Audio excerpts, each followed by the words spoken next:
Hello everyone, it's Evan here from the Trade Risk, and this is your stock market weekly update for Friday, September 29th, 2023. I'm a bit pressed for time today, so we're going to get right into it. Cut right to the chase here with Warden TC 2000 and our charts. Take a look here at the right-hand column. This is the one-week returns.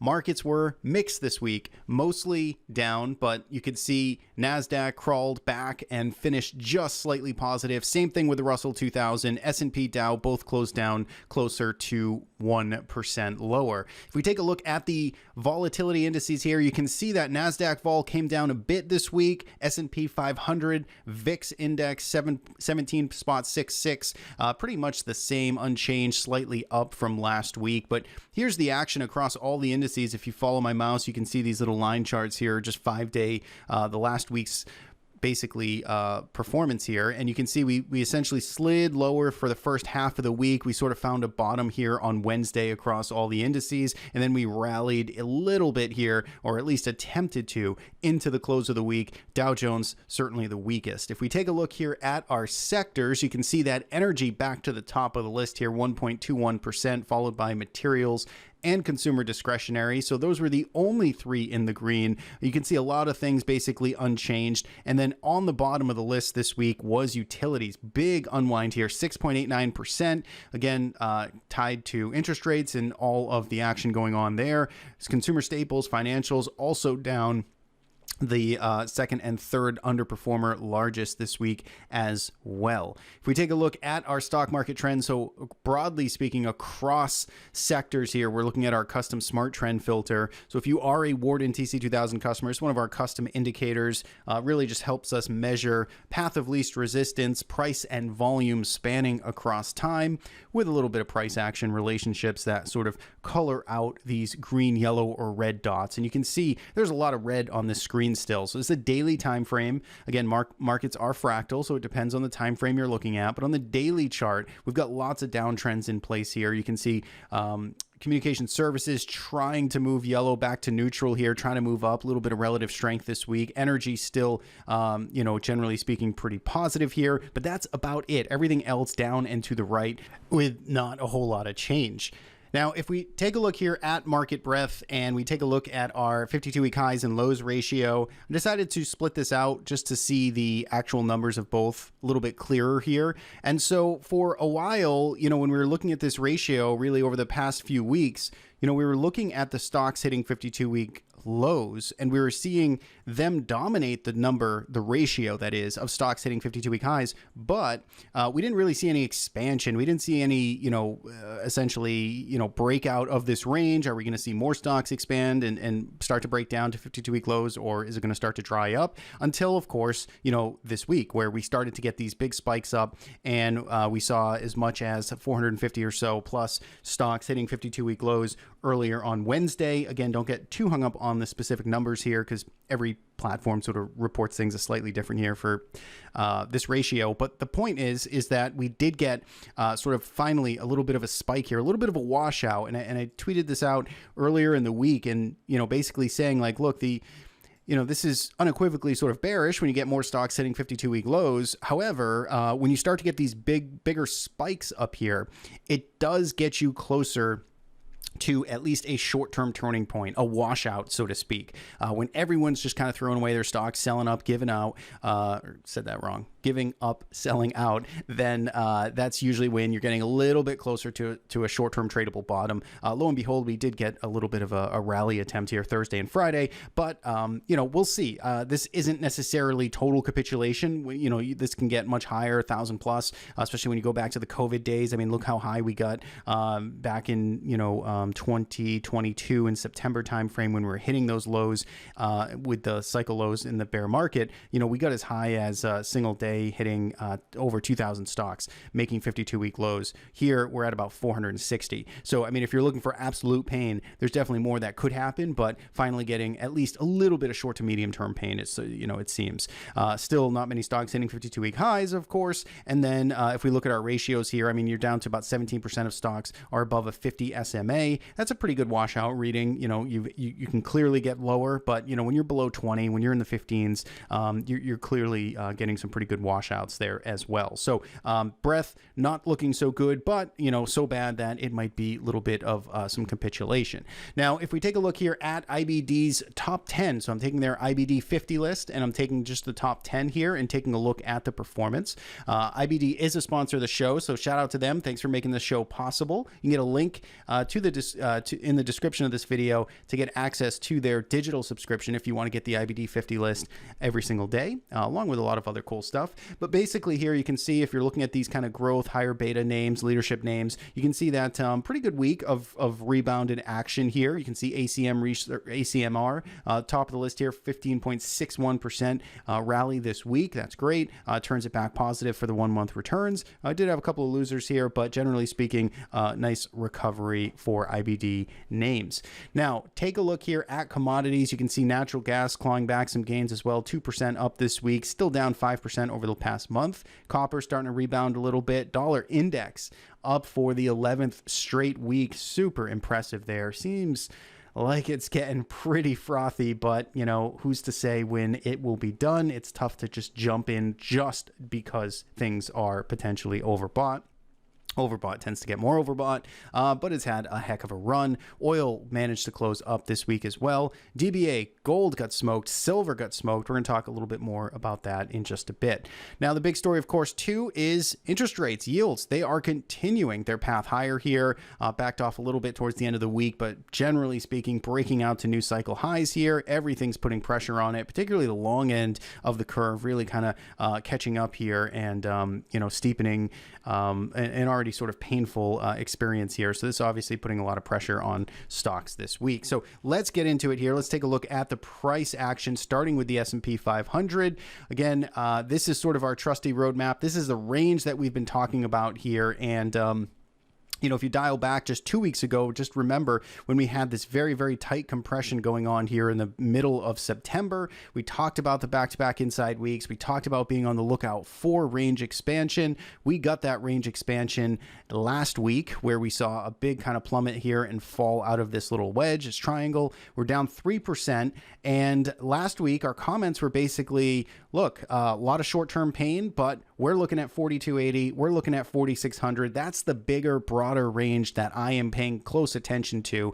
And you can see that the market is trying to respect this area pretty textbook here. Now, we definitely overshot this range here. We got all the way as low as about 4240 before the dip buyers arrived or before the sellers got exhausted. And you can see that we definitely closed off of those lows. Not the most convincing bounce. We definitely gave some gains back here on Friday with this gap up and sort of failure here, but we are at a spot where I think it is very critical for the S&P 500 to hold. This to me contains the overall pullback here. I think the run up that we had this year was very impressive. We covered a lot of ground in just 4, 5, 6 trading months this year, and we got as high as 4,600. If we look at where we are relative to that 4,600 high, we basically had a 7.5% pullback here in the S&P 500, but don't forget, we rallied about 20% on the year. So we had a 20% rally. We've now retraced about 7.5% of it. If you keep the big picture in mind, it doesn't sound all that bearish when you frame things out like that. Seems like a fairly orderly pullback, giving back about a third of the rally that we've seen.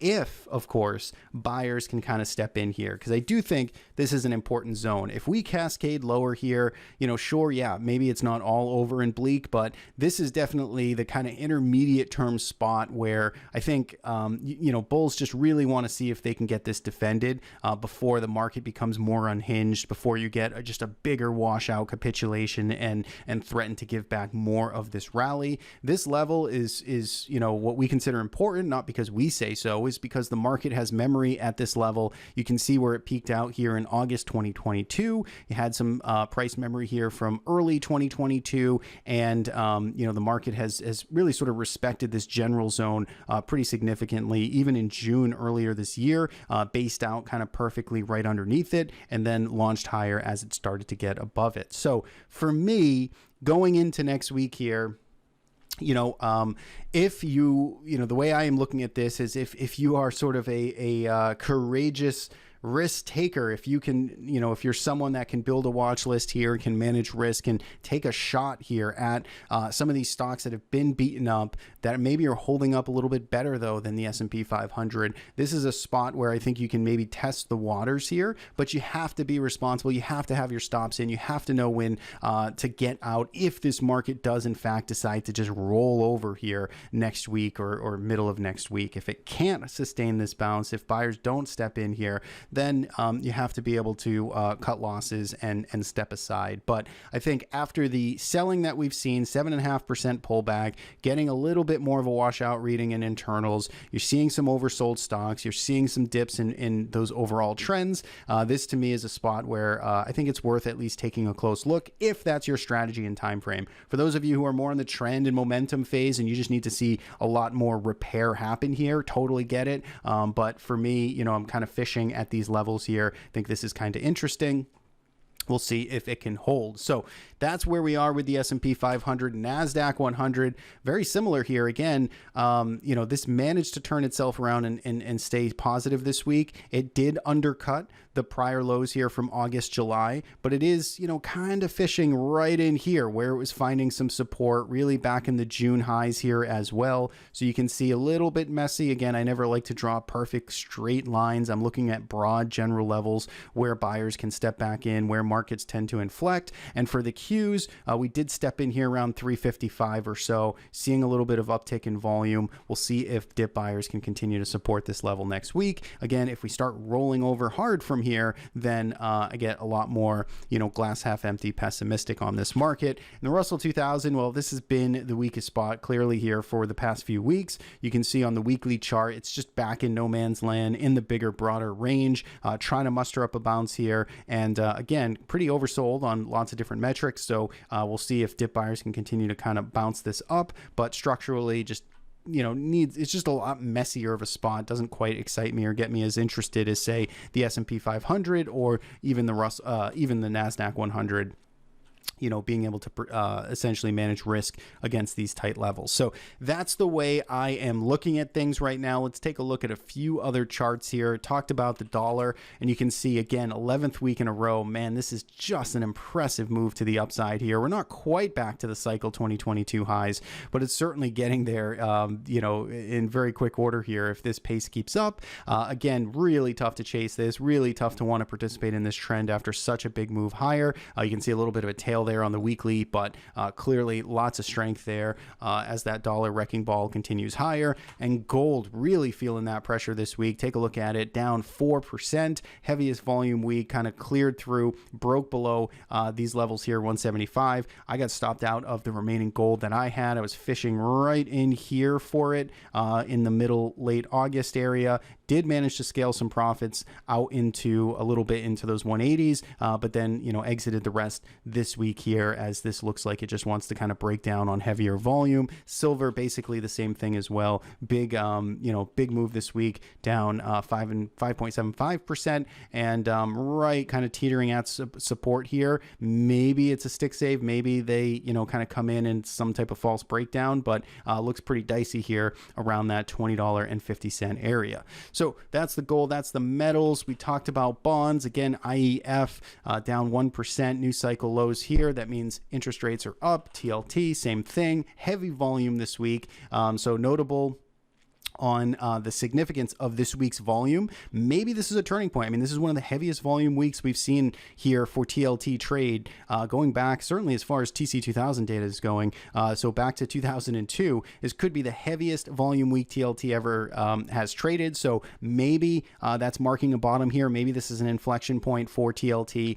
Keep an eye on it. But again, this trend clearly heading in the wrong direction. So no position there, not willing to stake that claim. But I do know know a lot of traders that are trying to, kind of average in around these areas. So good luck to those participating in the TLT.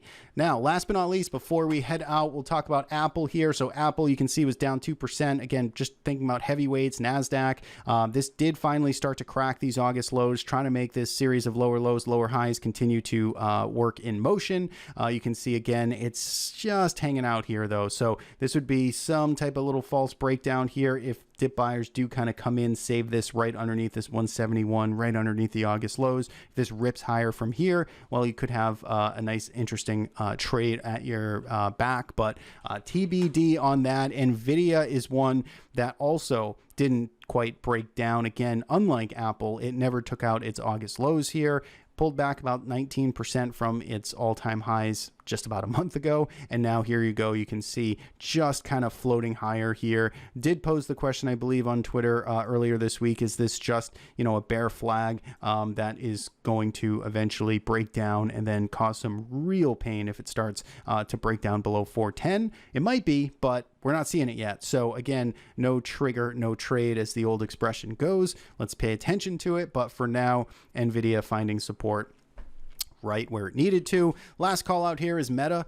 Meta holding up pretty well here, all things considered. Again, daily chart still, had a 16% pullback from its all-time highs, or not its all-time highs, but its cycle 52-week highs in August. And you can see it's kind of just holding up here. It's not quite at the lows like Apple is, like NVIDIA tested. So holding up a little bit better here for Meta as it gets a little more attention with some of the stories coming out there. So that is it. A little bit quick, move fast on this video, but hopefully everybody had a successful trading week. As always, let me know your thoughts below. What do you think about the TLT trade? Anybody participating in that, trying to average down, buy some dips? What do we think about that? Is it turning? Certainly something that is from a macro standpoint is important. Of course, we got the government shutdown.